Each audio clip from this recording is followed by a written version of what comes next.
Okay, hey everyone. Today's video is going to be an exam 3 review. So here are all the topics that will be on the exam. So I would take a look at all of these, make sure you have a good understanding of all of them. If you want extra clarification on anything, I would highly encourage checking out Dr. Montooth's lecture slides on these topics just to make sure that you have a solid understanding of them going into the exam. And I'll try to get through most of these today to give you guys a review, and then we'll do some practice problems as usual.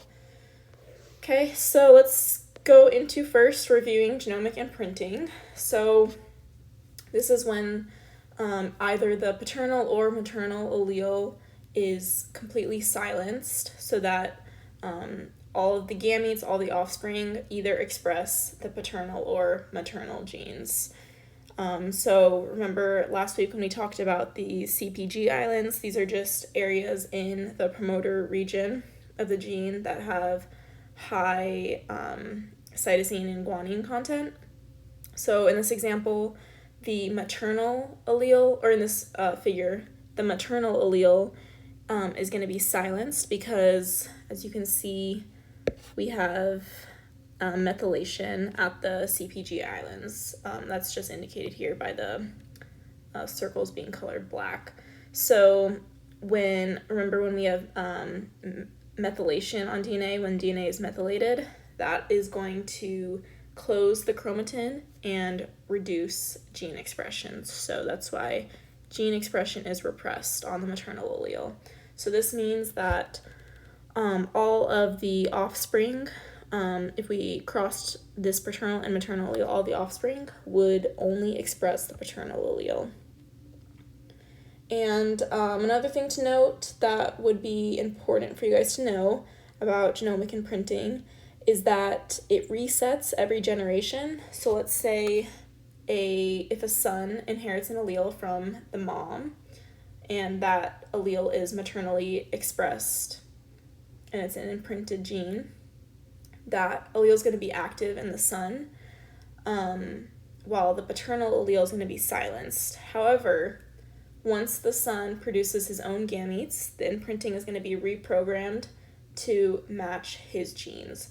So all of the son's gametes are going to express his genes. So the imprinting is reset each generation.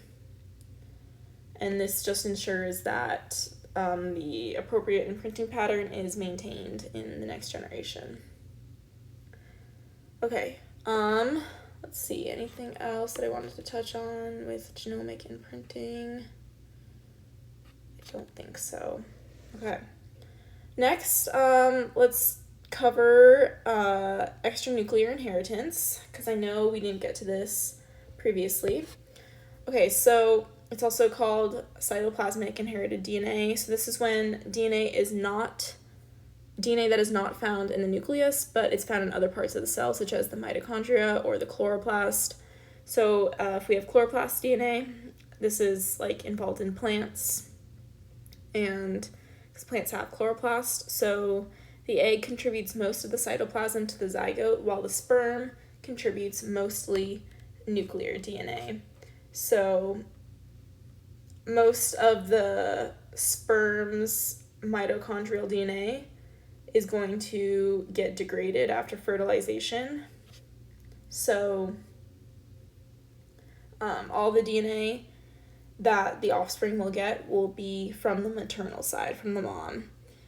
And then mtDNA is just mitochondrial DNA. It's inherited from the mother, and the mechanism is maternal loading of mRNAs into the egg.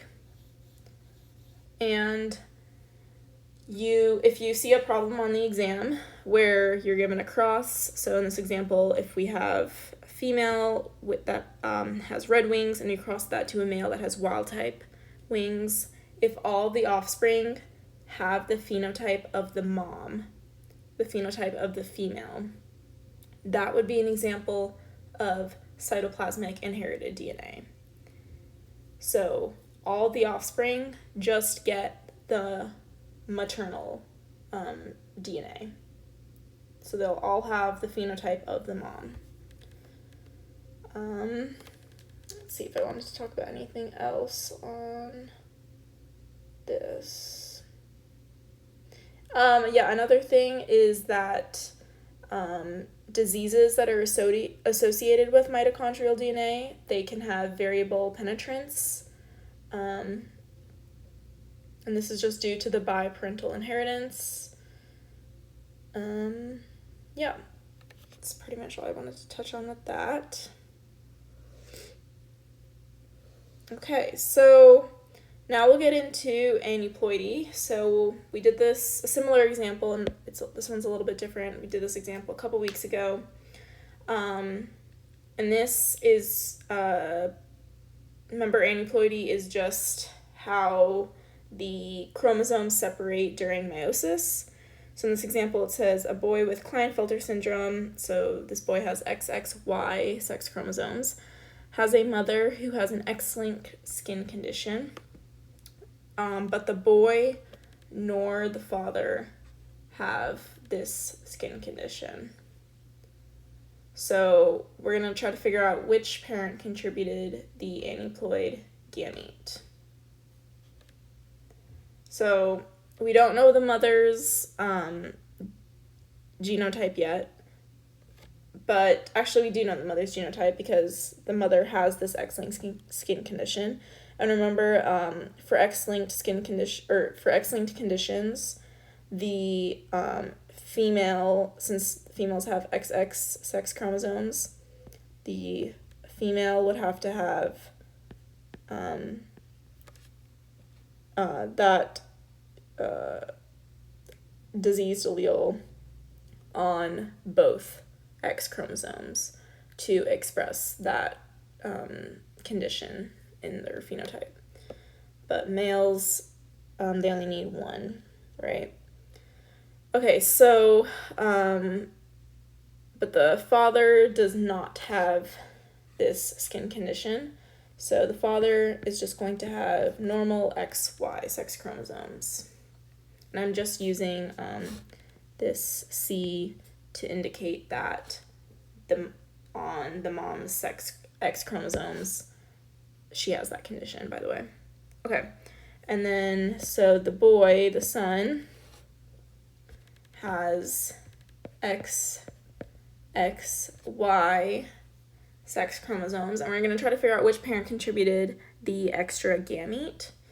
So if the boy does not have this skin condition, that means that he cannot have two X chromosomes with the condition on them. So because he does not express this phenotype. So he, at most, can only have one. So we know that one of those X chromosomes has to be normal, has to be wild type. So we know that from the father, he got that Y chromosome, so that was from the dad.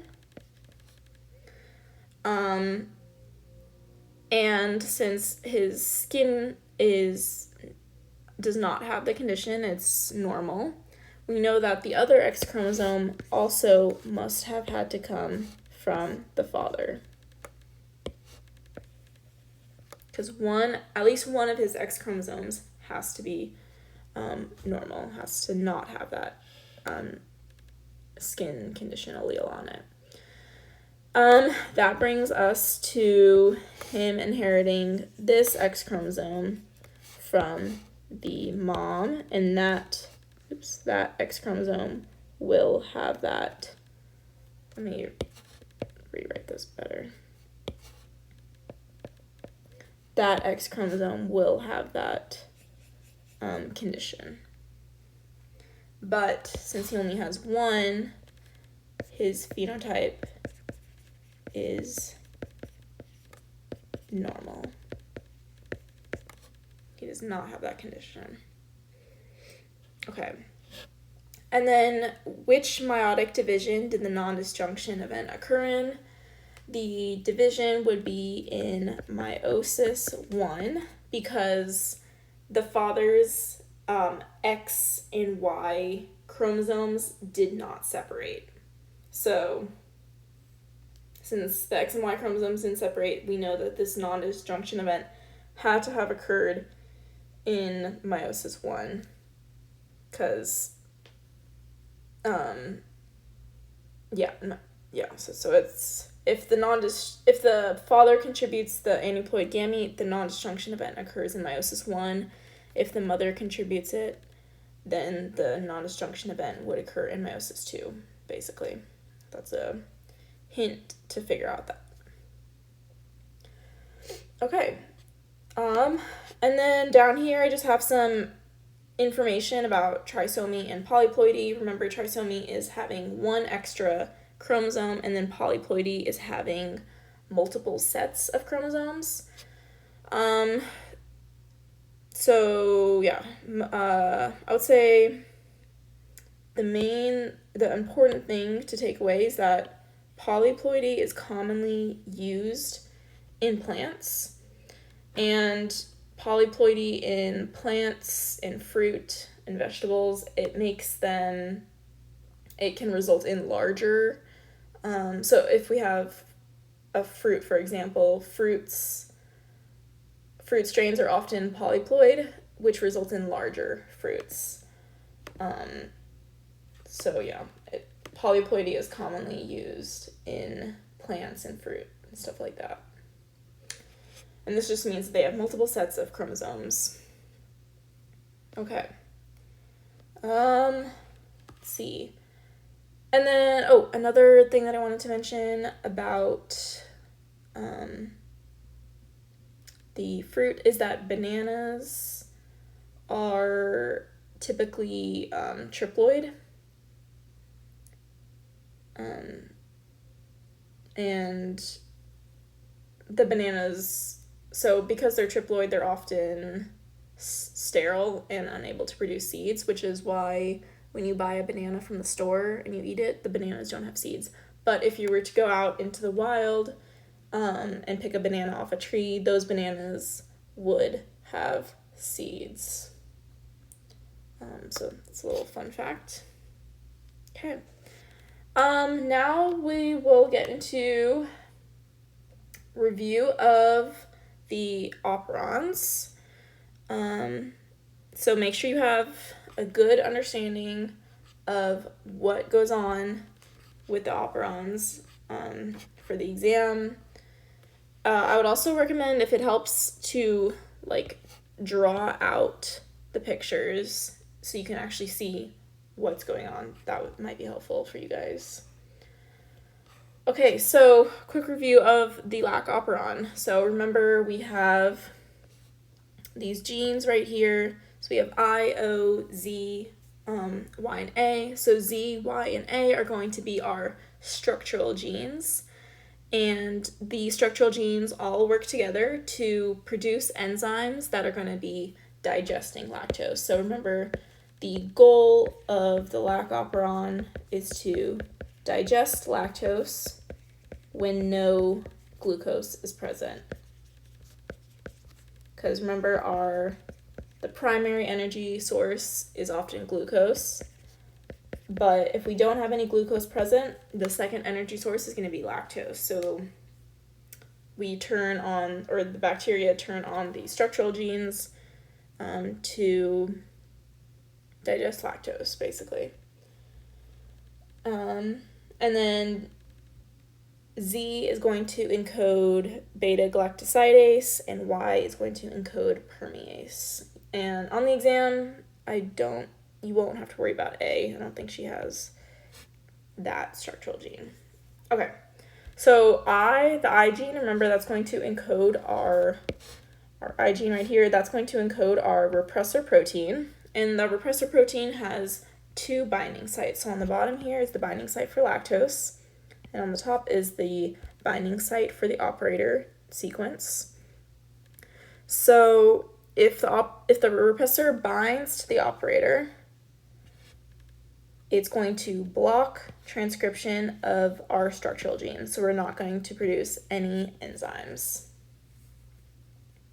And that happens when glucose is present. When glucose is present, we don't need to digest any lactose, so our structural genes are going to be blocked.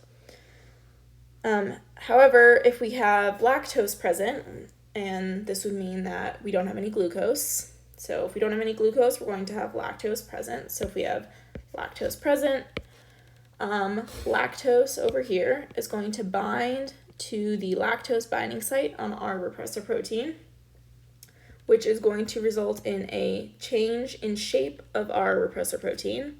So as you can see now, that operator binding site has been altered.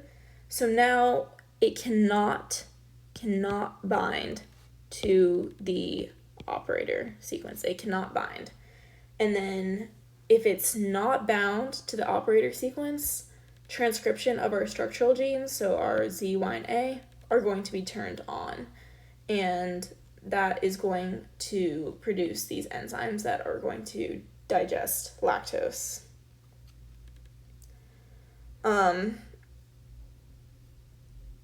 So make sure you know the kind of structure and like the mechanism behind the lac operon. So have a good understanding of what I just explained, basically. Let's see, okay. And remember, this is all, let me jump forward a little bit here. The lac operon is all regulated by the presence and absence of glucose.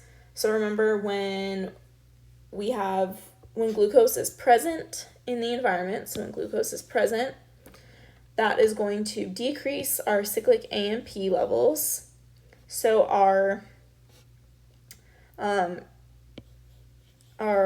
cap cyclic AMP complex is not going to form, so it'll be at low levels, which is going to turn off transcription of our lac operon genes. And that makes sense, right? Because when we have glucose, we're going to use glucose as our energy source. We don't need to be metabolizing lactose, so we will get no transcription of our lac operon genes. But on the other hand, if glucose is absent, we're going to need to start metabolizing lactose for an energy source, so that cap cyclic AMP complex will be at high levels, which is going to stimulate transcription of our lac operon genes. Okay, let's scroll back up here and do these practice problems. Okay, so I have this example right here, and this one's a little bit of a more complicated one. So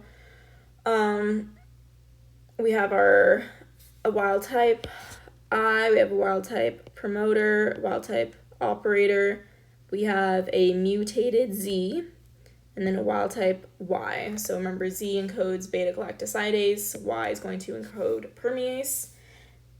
And then on our plasmid here, remember that just indicates that we have a plasmid. And again, a plasmid is just a circular piece of DNA that's used in bacteria, and it can basically regulate transcription of genes at the other chromosome. So that's what it's going to do in this case. So my question is, will beta-galactosidase be expressed in this case? And the answer would be no. Z, or beta-galactosidase, is going to be repressed permanently because our Z here is mutated. When we have a mutation of our structural genes, we're not going to get any expression of our structural genes. And on our plasmid here, we don't have Z, so that couldn't be used to regulate expression of Z. Okay, but will permease be expressed in this case? So let's think about this. So we have a wild type permease here.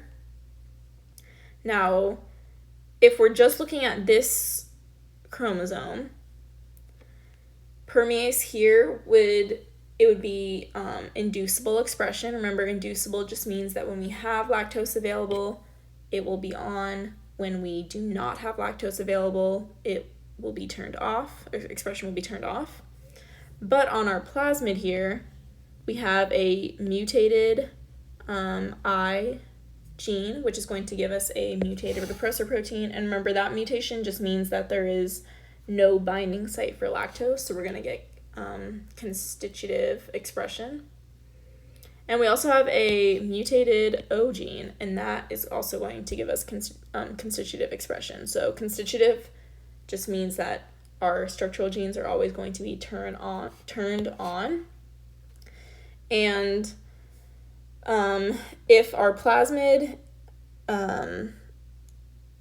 gives us constitutive expression of our structural genes, that is going to take priority over inducible expression on our other chromosome. So in this case, Y is going to be expressed constitutively. So it's going to have constitutive expression because on our plasmid, we have this mutated operator gene, which is going to result in constitutive expression. And you guys will need to know what the mutations of, like, for example, of your I gene, what that mutation does. If you have I minus mutation, what that mutation does. So just make sure you look at my previous notes to understand what all the mutations do and what happens with each one. Okay. Now we'll run through the trip operon really quickly. So remember, the goal of the trip operon is to synthesize tryptophan when we don't have any tryptophan available. So let's take a look at our image here. So when tryptophan is absent, so we have this R gene, and that is going to encode our repressor protein, which has a binding site right here for tryptophan. So when tryptophan is absent, our repressor protein is going to not be able to bind to our operator gene, because as you can see, there's no binding site that is going to match the shape of our operator gene. So it's not going to bind to our operator gene. So expression of all of our structural genes, E, D, C, B, and A, will be turned on. And that is going to synthesize tryptophan. On the other hand, when tryptophan is present, we have tryptophan right here. It's going to bind to our repressor protein, and when it binds, it's going to change the shape of our operator gene binding site. So now the repressor protein can bind to our operator gene, and when it binds to the operator gene, that's going to turn off expression of all of our structural genes. So now our structural genes will be turned off, and we will not get any synthesis of tryptophan. And that makes sense because if we already have tryptophan available, we're not going to need to synthesize anymore. Another thing to note, and I think this was a question on a couple of your problem sets, but when tryptophan is limited in the environment, so when we have low levels, levels of activated tRNA tryptophan will be low because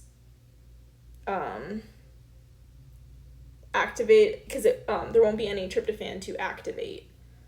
So yeah, I don't know if that made any sense, but and then let's see, what else is important for you guys to know? Oh, another thing that's really important to note is how on our lac operon and trip operon, how are our structural genes coordinatedly regulated. And on our lac operon, our structural genes are coordinatedly regulated, so this just means that how they work together, basically. They work together because they are transcribed as polycistronic mRNA. So that's how they're all regulated together. They can all be on the same gene and work together, basically. Same for the trip operon. Our structural genes here can all work together and be regulated because they're transcribed as polycistronic mRNA. Okay, and let's jump around a little bit and review the attenuation of the trip operon.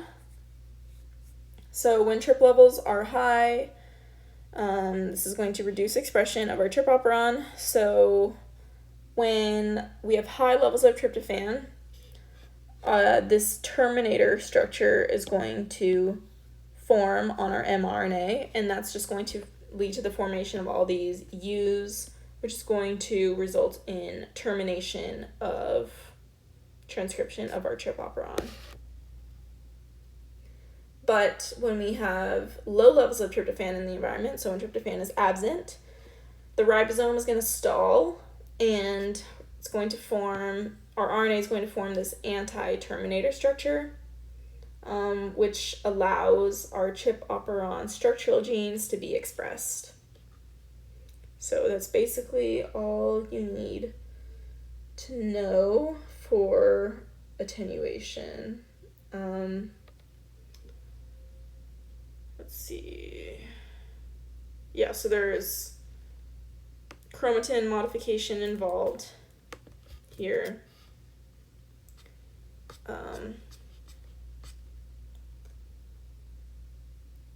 There's no chromatin modification involved here.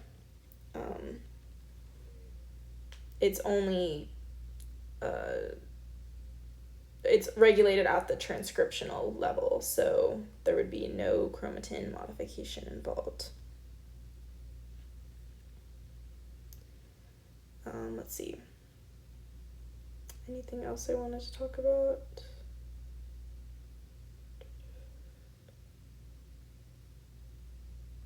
Okay, I think that's it. Okay. Oh, let's go look at the GAL system. So the GAL system, the goal is to metabolize galactose. The goal is to metabolize galactose. And so we have a couple different regulators. So we have our GAL4 right here, and remember GAL4 just has two binding sites, has the DNA binding site and the activation domain. So we have our GAL80, and GAL80 is going to kind of act like a hat, so that's what I kind of drew right here. In blue is our GAL80. It covers the activation domain on GAL4, and when it covers the activation domain on GAL4, transcription is going to be repressed. And then we have our GAL3P and our galactose. So when galactose binds to GAL3 is going to be able to remove GAL80 and expose the activation domain on GAL4 and allow transcription. And something important to note is that regulation of the GAL system involves chromatin modification because, let me scroll back up here through my notes really quickly.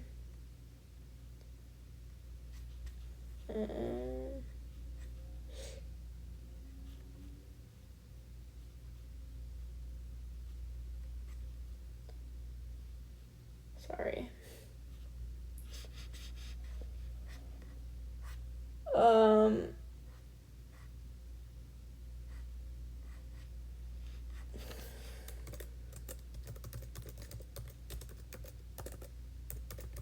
Okay, so it involves chromatin modification because there's this MIG-1 protein, and when galactose is absent, sorry, I'm trying to look through my notes, I can't find it. So it's this MIG-1 repressor, and when glucose is present, so remember, when glucose is present, our GAL system is not going to be turned on because we're going to, going back to the energy sources, glucose is the primary energy source. So when we have glucose available, we're not going to be needing to metabolize galactose. So if we have glucose available, our GAL system is going to be turned off. So in the presence of glucose, this MIG-1 repressor is going to be activated, and that's going to bind to sites near the GAL gene promoter, and it's going to modify the chromatin near the promoter, which is going to suppress transcription. You don't need to know the details of the MIG-1 and like anything like that. Just know that there's chromatin modification involved, and that's how it's regulated. Okay, let's go through these examples. So let's say we have, in this first one, we have wild type GAL3, wild type GAL4, and wild type GAL80.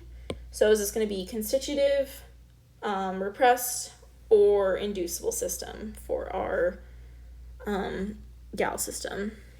And let's go ahead and draw this out. It might be helpful to draw it out. So let's say we have our, oops, let me make that a little nicer looking.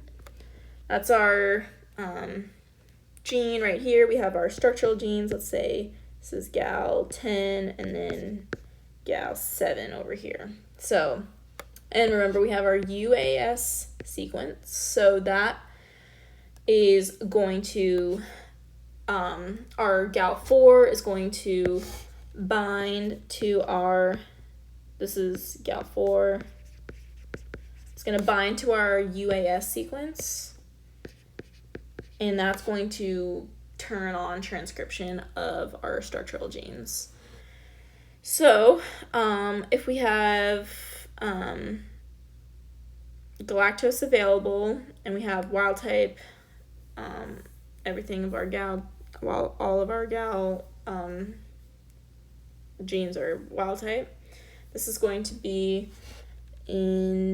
this would be an inducible system because it just depends on if we have glucose available or not. So in the next example, we have a mutation in our GAL3 gene. So this means that galactose cannot bind to GAL3 anymore. And if galactose can't bind to GAL3, that GAL3 is not going to be able to remove that GAL80 from our GAL4, so that activation domain is going to be covered by GAL80. So this would be a repressed system. And then in our last example, if we have a mutation in our GAL80, that is going to mean that, let me draw it out here. So this is our gene, this is our UAS, and we have our GAL4s, and then GAL80 up here. A mutation in GAL80 means that it cannot bind to that activation domain on GAL4. So that activation domain is always going to be uncovered, and if it's always uncovered, that means we have constitutive expression of our GAL structural genes. So yeah, as far as the GAL system goes, make sure you know what all the mutations are and what happens with them. And I went through a couple mutations or examples very similar to this in my last week's recitation, but just to go over it again, if we have a mutation in our GAL4, that means that GAL4 is never going to be able to bind to the UAS sequence, so transcription will always be off. But if you want more examples on this, look through my notes last week. Okay, let's do this example. This was in your problem set, and we did this example last week as well. This one says the yeast can grow as haploid or diploid cells. You have two haploid yeast strains that each carry recessive mutations that affect regulation of the genes required for galactose metabolism. One strain has a deletion of the region of the gene that lies between GAL1 and GAL10, so that's our UAS sequence, so there's a mutation in our UAS. The other strain carries a mutant allele of the GAL7 that produces no functional GAL7 protein. The GAL7 is also located on chromosome 2, 4 centimorgans away from GAL1, GAL10 UAS sequences. So what fraction of haploid progeny can grow on media where galactose is the only source of energy? So here we're going to need to do a 2-point cross. We're going to be crossing our strains together, and we know we have to do a 2-point cross because we're told that these genes are on the same chromosome 4 centimorgans away from each other. So that's a hint. You are going to have to do a 2-point cross. There's going to be crossing over that occurs. So let me write out the genotypes of the strains we're crossing. So strain 1, that strain has a mutation in the UAS sequence. So I'm going to, it says delta UAS, so that's going to refer, that indicates there's a mutation.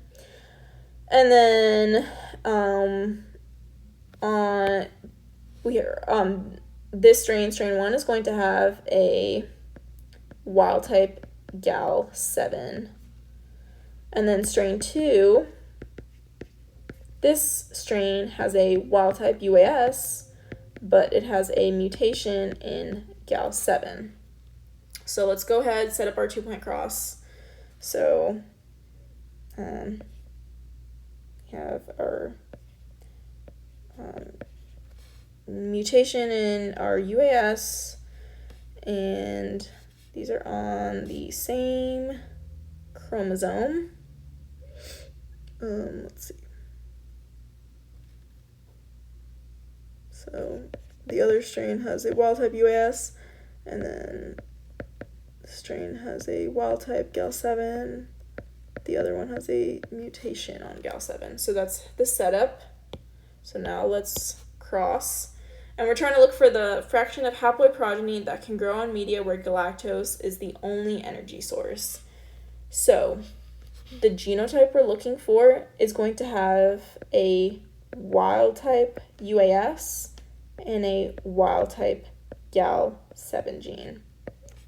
This is the genotype we're looking for, because in order to grow on galactose and metabolize galactose, we need to have a wild type UAS and we need to have a wild type GAL7. That's the only way we're going to be able to, the yeast is going to be able to metabolize galactose. And we can see that if we do this cross, the only way that we could get that genotype where both the UAS and GAL7 is wild type is if we cross, if we do our crossovers. So this would be a recombinant genotype. Now, how do we know the fraction of our offspring that are recombinants? Well, remember, if the problem tells you the distance between the genes on a chromosome, that tells us the percent of recombination. So 4 centimorgans away. Okay. We're told that the genes are 4 centimorgans apart. That means that we have 4% recombination. So 4% of our offspring are recombinants. So remember, our recombinants are just our crossing overs. So we have 2 possible recombinants. I'll highlight the other one in gray here. Our other crossover would be that one. That one has mutations in both the wild type, in both the UAS and the GAL7. So the only recombinant that would work, again, is the one I circled in blue. So if only 1 out of 2 of our recombinants have the genotype we're looking for, then we would take this 4% number, or 0.04, and divide it by 2, because only 1 out of 2 of our recombinants has our genotype we're looking for. So 0.04 divided by 2 would give us 0.02, or 2%. So 2% of our haploid progeny can grow on media where galactose is the only source of energy. Does that make sense? Okay.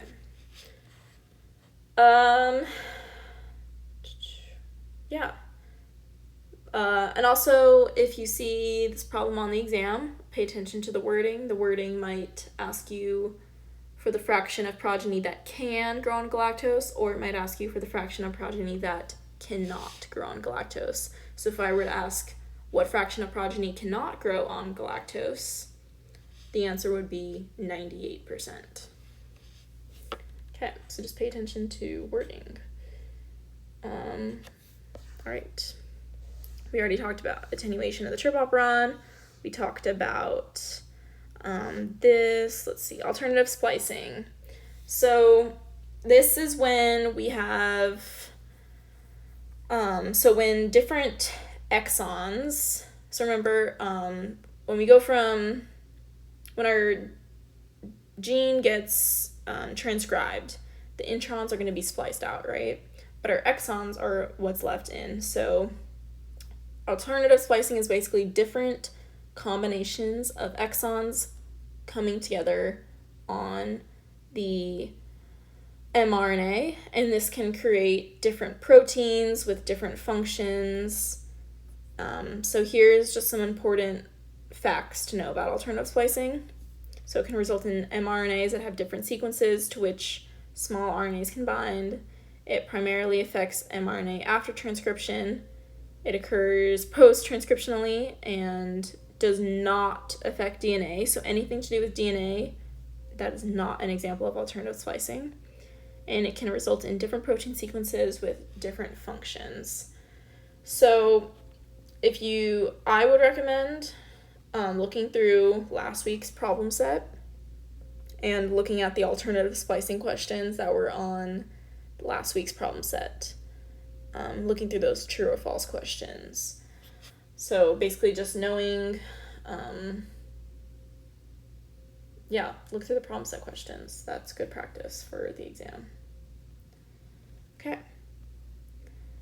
Let's see. Honestly, okay, yeah, so dosage compensation. I was just trying to gather what's important for you guys to know on this slide. Okay, so this is the different mechanisms that are used between males and females to equalize expression of genes. Because remember, males only have one X chromosome, so females have two. We need to be able to somehow regulate the gene expression given the different numbers of X chromosomes. So in mammals use X inactivation. So this is when one of the X chromosomes on females becomes inactivated and forms a bar body. So it forms this bar body which inactivates that X chromosome. And remember the equation for finding out the number of bar bodies is just the number of X chromosomes minus 1. So for example, if this mammal has XXXY chromosome, sex chromosomes, how many bar bodies would be formed in this case? The answer would be 2. We have 3 X chromosomes, 3 minus 1 gives us 2.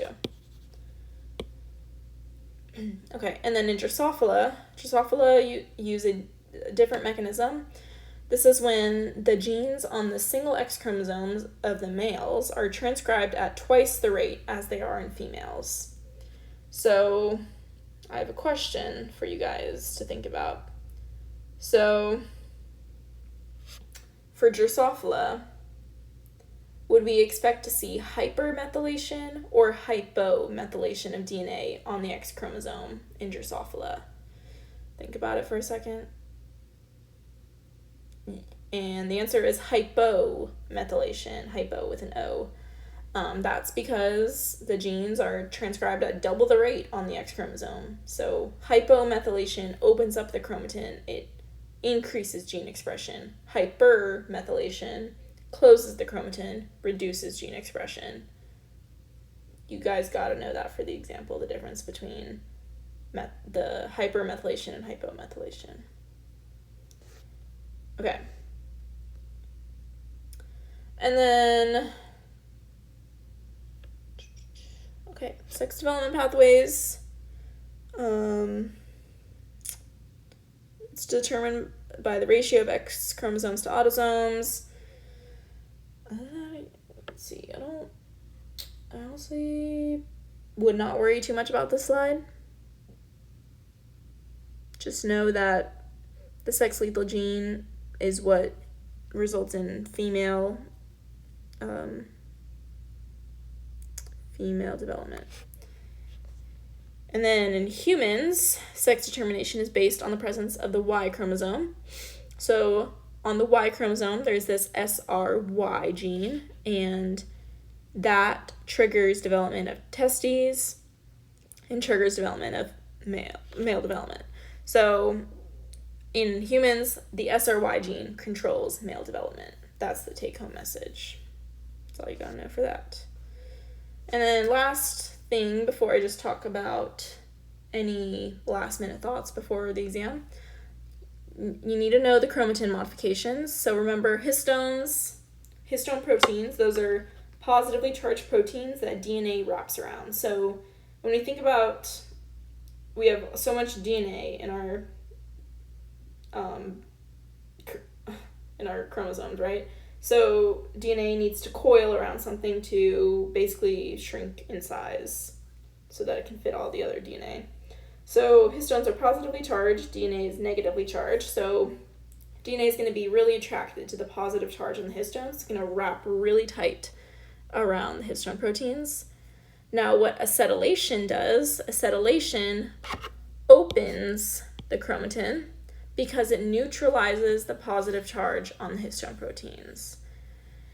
So by neutralizing the positive charge, the DNA is not going to be so tightly wound around the histone proteins. That's going to open up chromatin and increase gene expression. So acetylation increases gene expression. DNA methylation closes chromatin, decreases gene expression.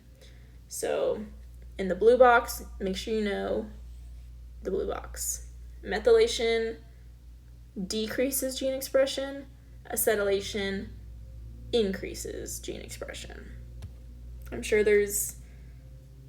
guys can come up with a way to memorize that. I'm trying to think of something on the spot, but I can't. So just come up with an acronym or something to memorize that if you need to. Okay, last minute things about the exam that I want to touch on. Let me run through a couple of practice problems that I'll just ask you guys, and you guys can try to answer them. So let's say we have in cancer cells, would we expect to see hypermethylation or hypomethylation of the oncogenes in cancer cells?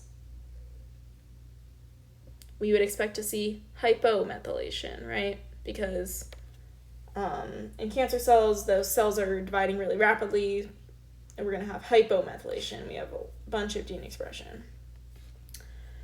So yeah, look through all of the problem set questions regarding hypomethylation. That's going to be good practice.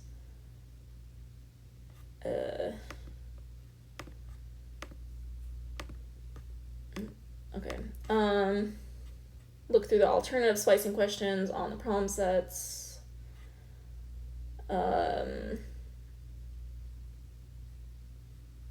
Look through all of my other notes as well,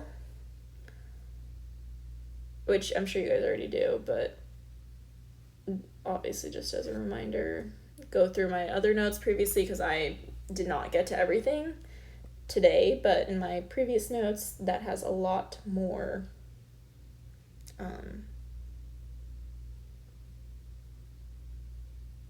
questions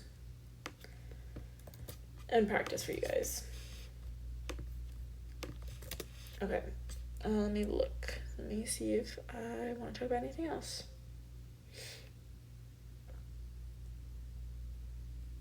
I don't think so. If I have any other announcements, I will let you guys know. Sorry, I cannot be there tomorrow. Or I'm recording this on Wednesday. But yeah, I apologize, but thank you guys for working with me. And please reach out to me if you have any questions before the exam. And I will see you guys after Thanksgiving break, so 2 weeks from now. Yep, good luck on the exam. Okay, bye.